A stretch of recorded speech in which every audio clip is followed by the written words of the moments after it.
AITA for demanding that my niece, or her parents, pay me back for the hundreds of dollars of perfume she stole from me. My niece took an excuse to walk my dog to secretly decant my perfumes to her friends. She thought I wouldn't notice, but private Instagram was public, and I saw every post detailing her sales. Now I was really angry and tried to make her pay me back whatever she stole from me and ban her from coming to my house. Note, I'm not involving the police, suing anyone, etc. Please don't try to argue with me about this or convince me why I should. I have a perfume collection that I started when I was a teenager slinging burritos as my first job. I have over 400 bottles at this point. I take great pride in my collection, and I use it. I'm also happy to give people decants, samples, of most of my bottles. Let them sample a spray or two, give some bottles as gifts, etc. What I have a huge fucking issue with is my 17-year-old niece coming into my home under the guise of walking my dog, decanting bottles on her own and selling the samples to her little friends. She thinks that because I have so many bottles, I wouldn't notice some missing or getting massive dents in them. Well, little Miss Entrepreneur failed to realize that her private Instagram wasn't friends only or whatever, and I saw each and every fucking story with each price and sample she had. I tallied that shit up and got a pretty good estimate based on cost per ounce. Thankfully, she mostly picked the TikTok famous perfumes like Bianco Latte and Escapade Gourmand and didn't go for the most rare niche perfumes. She did snatch an entire 2.5 Oz bottle of Baccarat Rouge though, which runs 300 plus at most retailers, as well as full bottles of perfumes you can get at Sephora, like Marc Jacobs Daisy,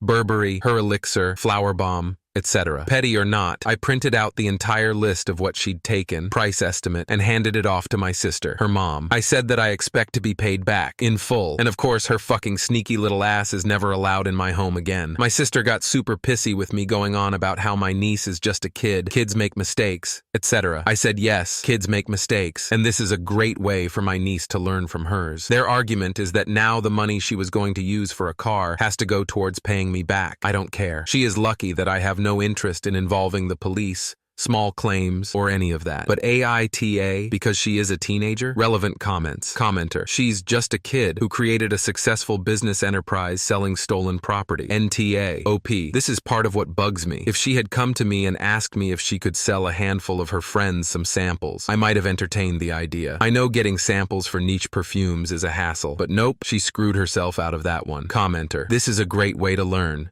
You are so right. This is a character-building core memory if she has consequences. NTA by any measure. Commenter. Next person might not let her off so easily. She has to learn the lesson now so it sticks. She might get juvie, community service, and made to pay, and it won't permanently affect her future. She gets away with this and pulls a similar stunt with someone else in a year or so, and she might end up in jail and with a record. You should be cruel to be kind. Story 2. AITA for wanting to bankrupt my ex-wife. My wife and I legally separated 2 years ago and filed for divorce last year. During the divorce, we agreed that I would keep the house, refinance it, and pay her the 50% of equity owed. She was brining in 6 figures, and I only made about $58K during the marriages, so she paid me spousal support. Because she put the down payment on the house, I decided to give her an extra 10% of the equity split, as I believed that to be fair. We also had 2 cars that we needed to refinance to take each other off the loan. Well, none of this happened, of course, because I chose to keep things amicable between us and didn't seek legal counsel. I filed the divorce paperwork myself. Fast forward to February of this year. I get a call from CarMax trying to collect a debt. My ex-wife missed a car payment. We talked about it. I understood that things come up, and I said I would demand making the payment this one time as long as she pays me back. I was still peeved though, as I suspected that she missed her payment because of the same reason she had failed to make an alimony payment a few months back, because she's financially supporting her new unemployed,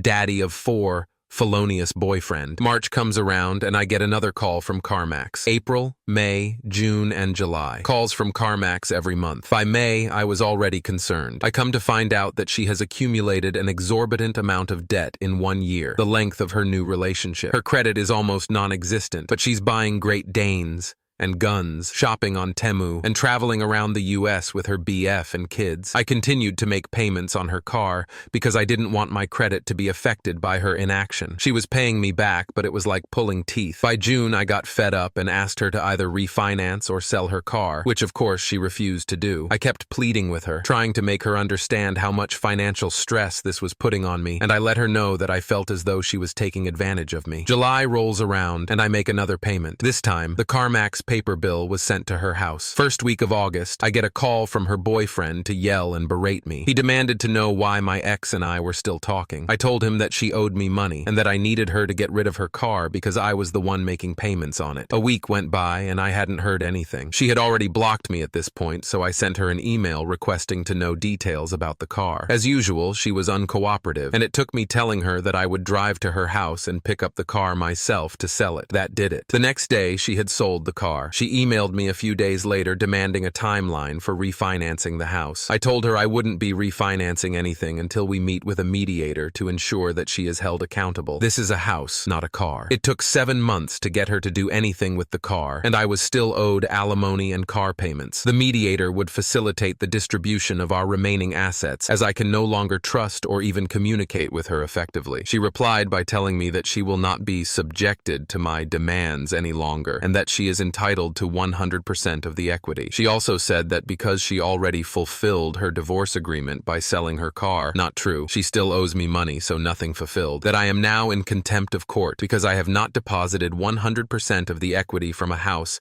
that I haven't even begun to refinance, because I need legal assistance with it. To make matters worse, she told me she needs the money ASAP because she's getting married. However, she wants me to deposit money into her account. She is refusing to go through with this the right way because I suspect she doesn't want to disclose her finances. She is, after all, helping her ex-felon BF run a business that cannot legally operate in the state. At this point, there is no salvaging this relationship that I was trying to keep with her. I wanted to do things amicably, with a mediator, and come to an agreement on the house. We emailed back and forth a bit more about how I would be seeking legal counsel if she refused to go to mediation, and settle this like civil adults that once loved each other so dearly. I still do love her, which is why it hurts too much. But I am also to the point where I am ready to lawyer up and take whatever assets she has left to get my money back and legal fees paid. Am I the asshole here?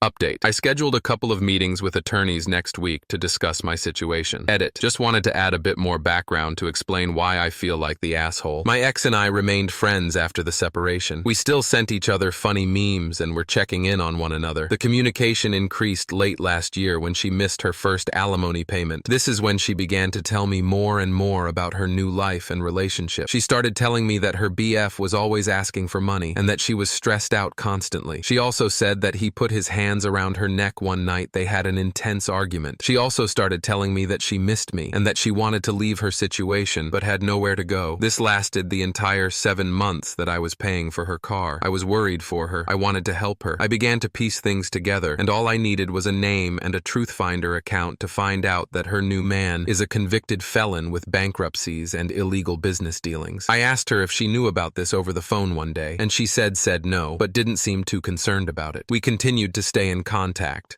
with her even calling me in the middle of the night to ask if she can bring the dogs over and spend the night after another fight. The relationship turned sour after the guy saw the CarMax bill and called me to confront me about it. That is when she blocked me. Her attitude towards me changed when I told her that I was afraid that she would continue to drag out the car situation, especially now that we wouldn't be able to talk as frequently. This is when she blew up on me and told me that all I ever cared about was money, and that I was bailing on her when she needed me the most. She told me that she felt used by me during the marriage when she was buying me cars and houses. For the record, she and I met in the Marines and had nothing to our names when we got out. We both worked and were full-time students on the GI Bill. For 4 years in the marriage, I made more than her, but because of her career, she moved up very quickly and was making around $110K when we split up. She now makes closer to $180K. I, however, was playing catch-up in grad school, while also working a full-time job and doing paid internships, and was constantly berated for not being at her level, yet which she referred to as power couple status. So when she called to tell me that she had sold the car and wanted equity because she's getting married, I was flabbergasted. I just can't believe it. I can't believe that she used me, or is some of what she's saying true? I don't recognize her. I don't know what to believe anymore.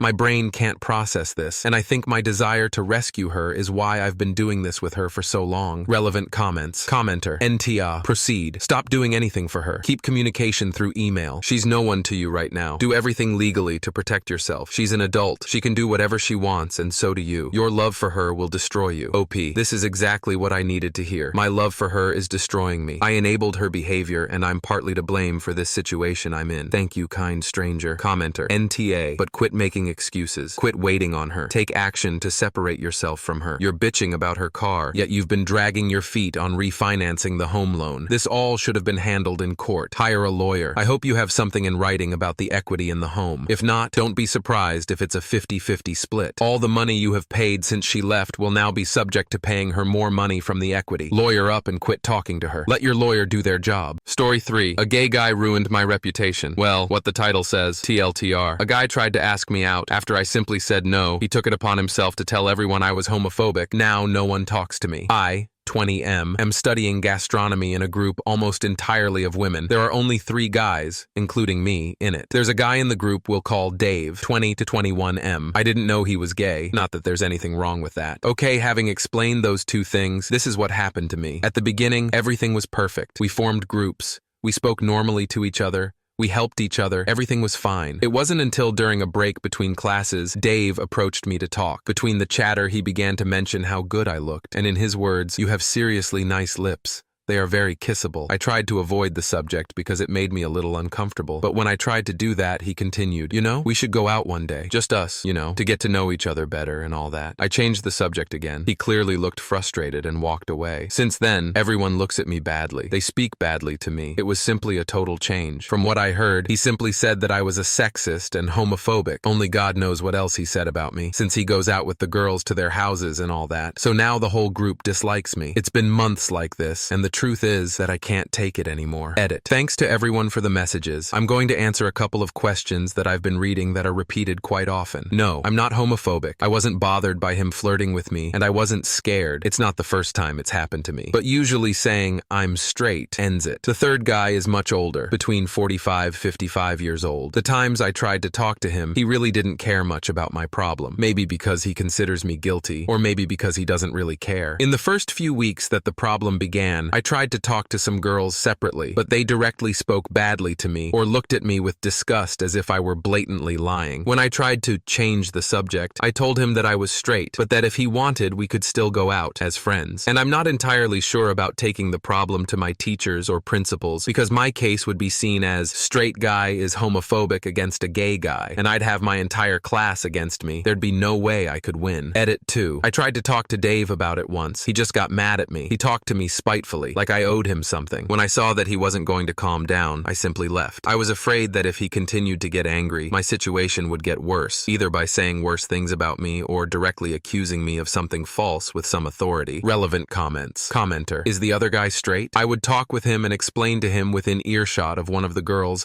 and tell him that you aren't homophobic, but did not like him commenting that he said your lips were very kissable. Or I'd talk to one of the girls and tell them that you're not homophobic and ask them how they would feel if you told them that their lips were kissable. Show them that he made an advance on you that made you feel uncomfortable. That should be enough to make them think, because it is something that they can relate to. Hell, talk to one of the girls and ask them how they would have handled unwanted advances, and let them know who if they ask. OP. The third guy is an older guy, 45-55 years old. He doesn't really care much, but everyone likes Dave. The girls adore him. Typical gay best friend stereotype. They go from house to house. So I guess he's already planted his idea and version of events with them. So when I talk, they just look at me with the most disgusting face they can make, as if they were looking at a rapist or a murderer. Commenter. All the more reason to explain your side of the story. Hell, I would tell him in front of other women, "Dude, I'm not homophobic. I just felt uncomfortable when you told me that I had kissable lips." Let him explain that to the women that he walks home. Thank you so much for watching until the end. If you enjoyed our videos, please don't forget to like, share,